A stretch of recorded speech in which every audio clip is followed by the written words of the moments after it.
Aqui eu trago uma maneira da gente, da pirâmide da aprendizagem, né, de William Glasser, que eu gosto muito, tá?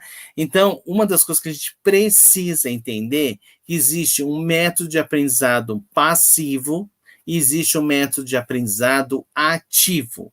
Então, gente, hoje nós temos as metodologias ativas aí que vêm aí, né, solando para nos contribuir, para nos dar esse suporte, para nos ajudar a contribuir com a nossa prática, de trazer possibilidades de envolvimento dessa criança com o aprender. Isso é muito importante, tá? Então, um método de aprendizado ativo vai ser aquele que vai, olha só, de ensinar 95%, gente, praticar, discutir, ver, ouvir, tá? E o método de aprendizado mais passivo é aquele que só vai ler, escrever, somente, ler e escrever, ler e escrever. Gente, vocês têm noção de quantos professores, muitas vezes nessa pandemia, eu escutei que, infelizmente, colocava, a criança estava online, colocava no quadro uma escrita, a criança ficava 1 hora copiando num sistema online, gente. Não tem como. Então, ela lê e escreve, ela lê e escreve. Então, ela não participa, ela não discute, ela não pratica, ela não se envolve, ela não cria possibilidades. Gente, isso é necessário. Uma das mais importâncias, nós precisamos desse método de aprendizado mais ativo lá na educação infantil. A educação infantil vai ser a base de todo o processo lá da frente. Não é lá na frente. A responsabilidade de um ensino, de toda uma perspectiva de aprendizagem, está na educação infantil. E nós precisamos entender estes processos. Hoje já nós temos, o professor Fernando Capovilla escreveu um livro que trouxe, tá, referência sobre práticas baseadas em evidência em relação à alfabetização. Nós já temos isso. Então, nós temos hoje uma base técnica, teórica, que nos dá esse suporte e que, a nível mundial, é comprovado cientificamente que funciona. E nós vamos continuar somente propondo para essa criança o ler e escrever, só ler e escrever. Lá na alfabetização ela precisa disso, mas ela precisa se envolver com o conhecimento, ela precisa ser a protagonista da sua aprendizagem, e a partir desse momento a gente consegue fazer com que essa criança de saltos maiores, gente. Isso é muito importante. Então, nós precisamos entender e conceber essa ideia que não dá mais de uma forma tradicional. Eu não estou falando mal de um sistema tradicional, porque dá muito certo também.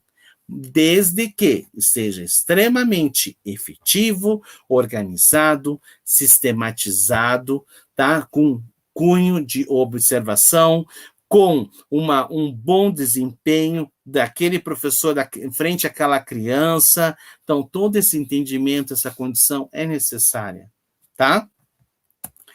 E avaliação, gente? Nós precisamos avaliar. Como a gente vai avaliar frente a essas dificuldades, tá? A criança com dificuldades de aprendizagem tem em comum o baixo desempenho, inesperado, que influencia diretamente ao seu desempenho, tá? Então, assim, dificuldades quanto ao alcance da atenção, direção e alternação, segue instruções, sejam elas verbais, de ordens visuais, de leitura e compreensão, tem uma maturidade social e emocional, dificuldade quanto conversação, iniciar a conversa, pensar, elaborar, questionamentos, como é que ela responde, como que ela participa, inflexibilidade de seguir os comandos e instruções, tenta fazer de uma forma que acredita que seja certo, ela segue a instrução, ela segue o comando. Gente, se uma criança não segue o comando, não segue a instrução, ela é uma séria candidata a ter uma dificuldade de aprendizagem importante, tá? Porque ela não segue, ela não está preparada, ela não está organizada dentro daquele ambiente, dentro da perspectiva de uma metodologia dela como pessoa ali, né? Então, como indivíduo, então como que ela se encontra? Tá? Um planejamento de execução, habilidades organizacionais, como que ela se encontra, a questão da distração, a ausência de destreza, controle dos impulsos, como que ela controla isso. Então, a gente avalia todos esses quesitos, tá? Frente a essas questões que envolvem as dificuldades. Aí nós vamos verificar também, contrapartida, nós temos as questões que envolvem as emoções. As crianças com dificuldade de aprendizagem têm em comum questões que envolvem as emoções.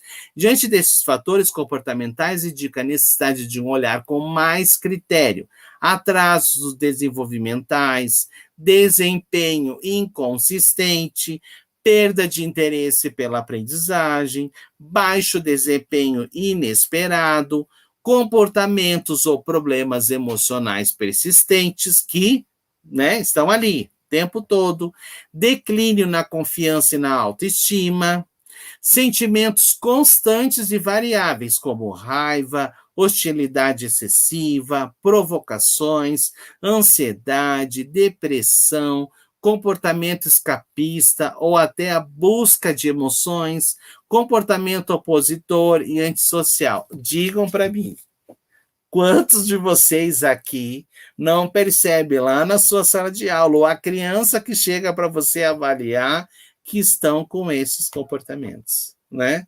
Aparece muito, né, gente? Então, a gente precisa entender que atraso de desenvolvimento que está sendo esse, tá? Aí eu tenho que ir para outros critérios, né? Que, gente, tudo isso vocês vão ver lá na pós, em termos das disciplinas de avaliação, tem a parte de intervenção, tudo isso vocês vão ver com muito critério lá, tá? Todos esses itens vocês vão verificar em todas as disciplinas. Desempenho consistente. Qual é o desempenho consistente na situação de leitura? O que não está sendo consistente ali e que precisa ser revisto?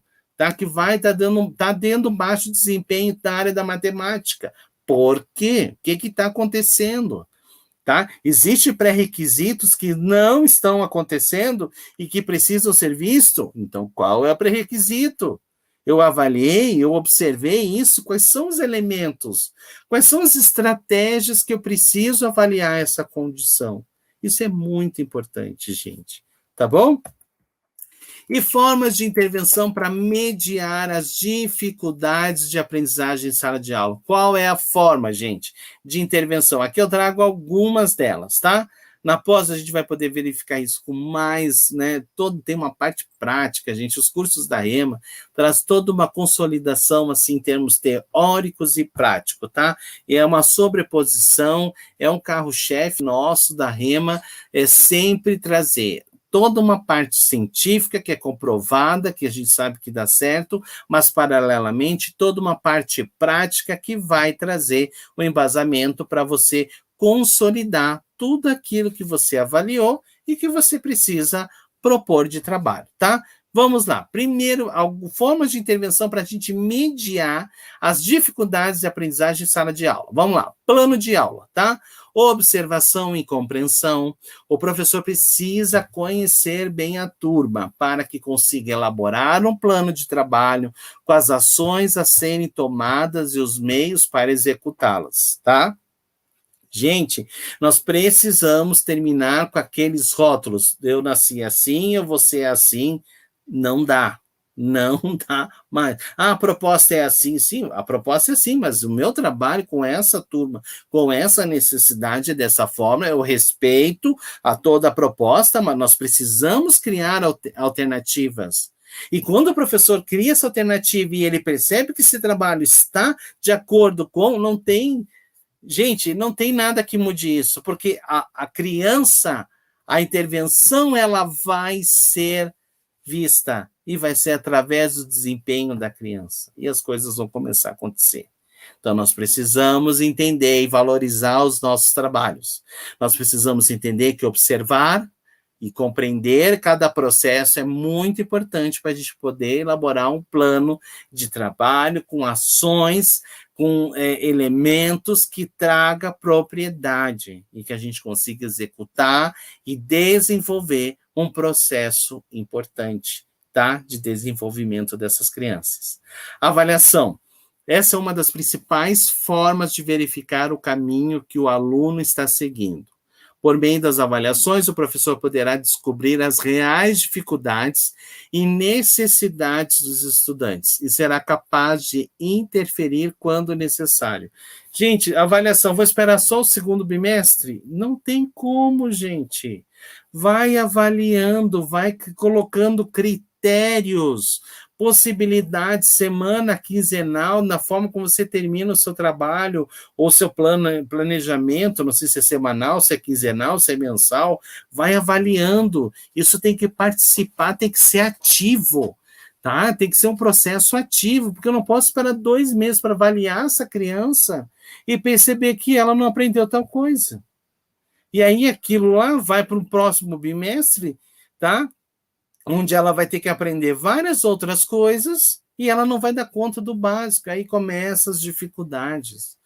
Quantas crianças hoje, ainda com a pandemia, piorou, e nós não podemos colocar a culpa só na pandemia, tá?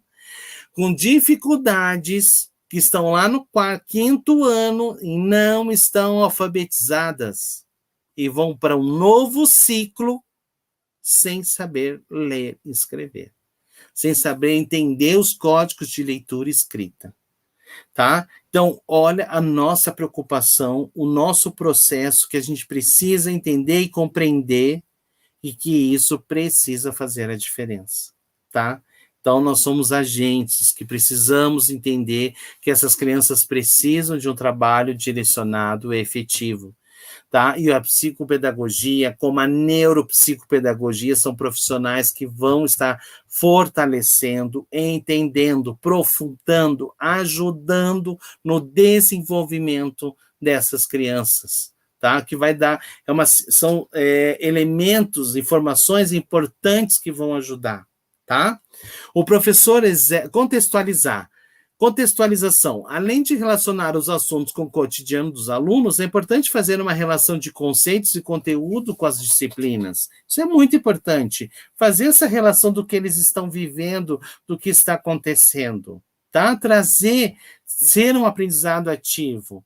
O professor exerce em sala de aula, destacam-se as funções de observador, analista e ponto de apoio. E é importante que as características sejam bem definidas e identificadas pelos alunos.